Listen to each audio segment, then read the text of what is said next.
Pernah nggak sih kalian ngerasa kayak lagi ngulangin sesuatu yang udah pernah kejadian? Rasa aneh ini kayak adegan di film The Matrix, namanya déjà vu, bahasa Prancis yang artinya udah pernah dilihat. Ini fenomena pikiran yang bikin kita bingung soal waktu, ingatan, dan persepsi. Déjà vu bisa terjadi sama siapa aja tiba-tiba. Mungkin lagi ngobrol, jalan-jalan, atau lagi ngapain aja, tiba-tiba rasanya kayak udah pernah ngalamin hal yang sama persis. Rasanya aneh, kadang bikin bingung, dan agak sedikit seram. Walaupun sering terjadi, déjà vu masih jadi misteri buat para ilmuwan.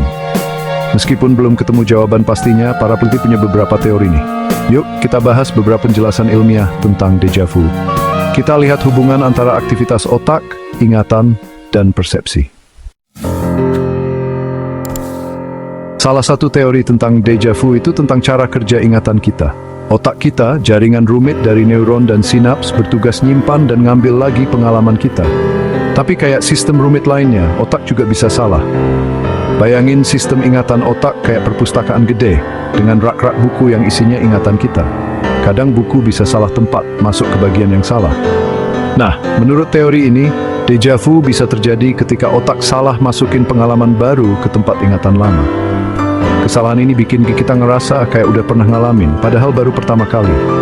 Kayak nemuin buku di rak yang salah, otak jadi bingung, kok rasanya kenal padahal baru. Teori ini masuk akal sih buat beberapa kasus déjà vu, tapi nggak bisa jelasin semuanya, terutama yang ada rasa emosionalnya yang kuat. Yuk kita lihat kemungkinan lain, yaitu peran pemrosesan ganda di otak. Penjelasan lain tentang déjà vu ada di cara otak kita memproses informasi. Otak nggak nangkep dunia secara lurus dan sederhana. Otak nerima dan memproses banyak banget informasi dari sekitar kita. Informasi ini terus dikirim lewat jalur saraf yang beda-beda, biar kita bisa paham dunia di sekitar kita. Nah, kadang ada sedikit keterlambatan di jalur-jalur ini. Bayangin lagi nonton pertandingan tenis langsung, terus videonya agak delay dibanding suaranya. Bikin bingung kan? Nah, di déjà vu, keterlambatan pemrosesan informasi di beberapa bagian otak bisa bikin kita ngerasa kayak ngalamin hal yang sama dua kali. Satu jalur mungkin memproses informasi lebih lambat dari yang lain, jadinya ngerasa kenal deh. Teori double take ini bilang kalau déjà vu itu kesalahan kecil di sistem pemrosesan informasi otak yang biasanya lancar. Sekarang kita bahas gimana capek dan stres bisa mempengaruhi kemungkinan kita ngalamin déjà vu. Kita semua pernah ngerasain capek pikiran setelah seharian kerja atau kurang tidur. Kalau capek atau stres, otak kita nggak bekerja dengan maksimal. Ini bisa mempengaruhi berbagai fungsi kognitif, termasuk ingatan dan perhatian. Kayak supir yang capek gampang bikin kesalahan di jalan otak, yang capek juga gampang salah memproses dan mengkategorikan informasi, jadinya kemungkinan ngalamin déjà vu meningkat. Stres juga bisa ningkatin kemungkinan ngalamin déjà vu. Saat stres, otak ngelepas hormon yang bisa mengganggu fungsi kognitif, termasuk mengingat. Kebingungan akibat stres ini bikin kita lebih gampang ngerasa kayak lagi ngulang kejadian masa lalu. Jadi déjà vu bisa dianggap sebagai tanda kalau otak kita butuh istirahat, pengingat, buat kita istirahat dan mengelola stres. Selanjutnya, kita akan bahas hubungan antara déjà vu dan aktivitas saraf di otak. Bagian 5 déjà vu dan otak melihat aktivitas neurologis. Peneliti udah nemuin pola aktivitas saraf yang menarik di otak orang yang lagi ngalamin déjà vu. Penelitian pakai alat fMRI nunjukin kalau beberapa bagian otak, terutama yang berhubungan sama ingatan dan navigasi ruang, aktif banget selama déjà vu. Salah satu area yang menarik itu hippocampus. Bentuknya kayak kuda laut, ada di dalam otak dan berperan penting dalam membentuk ingatan baru. Kayaknya selama déjà vu, ada aktivitas yang nggak biasa di hippocampus. Kayak lagi nyoba nyambungin pengalaman baru sama ingatan yang udah ada. Peneliti nyangka aktivitas tinggi di hippocampus ini, usaha otak buat memahami perbedaan antara apa yang kita lihat dan apa yang kita ingat.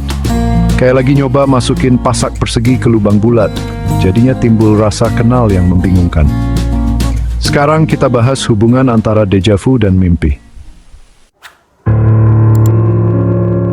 Bagian 6. Mimpi dan déjà vu menjelajahi koneksi. Kedengarannya kayak cerita fiksi ilmiah, tapi beberapa peneliti nyaranin ada hubungan antara déjà vu dan mimpi. Mimpi, cerita malam yang aneh dan sering gak masuk akal, dipercaya muncul dari proses otak dalam mengatur ingatan dan emosi. Satu teori bilang kalau deja vu mungkin gema singkat dari mimpi, potongan mimpi yang masuk ke kesadaran kita. Mungkin kita pernah mimpi adegan atau situasi yang mirip, dan ketika kita nemuin sesuatu yang mirip di dunia nyata, otak kita memicu ingatan palsu. Meskipun teori ini sulit dibuktikan, teori ini menawarkan gambaran menarik tentang hubungan antara pikiran sadar dan bawah sadar kita. Ini menunjukkan bahwa otak kita terus bekerja, bahkan ketika kita tidak menyadarinya. Sekarang mari kita bahas pertanyaan penting, apakah deja vu berbahaya atau hanya keunikan otak yang tidak berbahaya? Bagian 7, deja vu dan kesehatan. Kapan harus ke dokter? Wajar kalau kita khawatir deja vu itu tanda penyakit serius.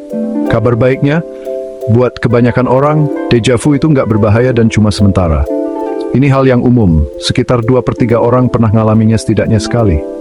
Deja vu sesekali sih nggak masalah, tapi kalau sering dan terus-terusan, apalagi disertai gejala neurologis lain, mungkin perlu periksa ke dokter.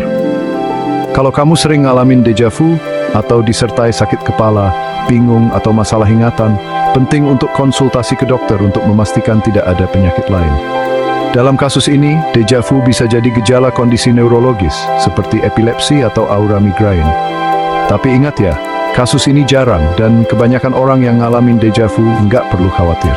Meskipun ilmu pengetahuan udah nyediain beberapa teori, misteri deja vu masih ada. Bagian 8 misteri yang tersisa, teka-teki deja vu yang abadi. Meskipun udah diteliti bertahun-tahun, kita masih belum tahu pasti penyebab deja vu. Kerjasama yang rumit antara aktivitas otak, ingatan, persepsi, dan bahkan kesadaran membuatnya jadi fenomena yang sulit dipahami. Beberapa peneliti percaya satu teori aja nggak cukup untuk jelasin semua kasus deja vu. Mungkin ini fenomena yang kompleks dengan berbagai faktor penyebab, tergantung individu dan situasinya. Sifat deja vu yang sulit dipahami malah bikin semakin menarik. Ini jadi pengingat kalau masih banyak hal yang belum kita ketahui tentang pikiran kita sendiri, mendorong kita untuk menerima hal yang tidak diketahui dan terus menjelajahi misteri otak manusia. Dan mungkin, pada akhirnya, sedikit misteri itulah yang membuat hidup jadi menarik. Bagian 9, kesimpulan, menerima hal yang tidak terjelaskan. Deja vu, rasa kenal yang aneh dengan yang nggak kenal, terus membuat kita penasaran dan bingung. Meskipun ilmu pengetahuan udah ngasih sedikit penjelasan tentang fenomena mental yang misterius ini, masih banyak yang belum kita ketahui. Entah itu kesalahan sementara di otak kita, gema singkat dari mimpi yang terlupakan, atau tanda otak kita bekerja keras, deja vu menawarkan gambaran tentang kompleksitas dan keunikan persepsi manusia. Jadi, lain kali kamu ngalamin rasa aneh, kayaknya aku udah pernah di sini sebelumnya. Jangan panik, nikmati misterinya, karena kamu nggak sendirian. Lagi pula, meskipun kita pernah benar-benar mengungkap misteri deja vu, perjalanan penjelajahannya sama menariknya dengan tujuannya.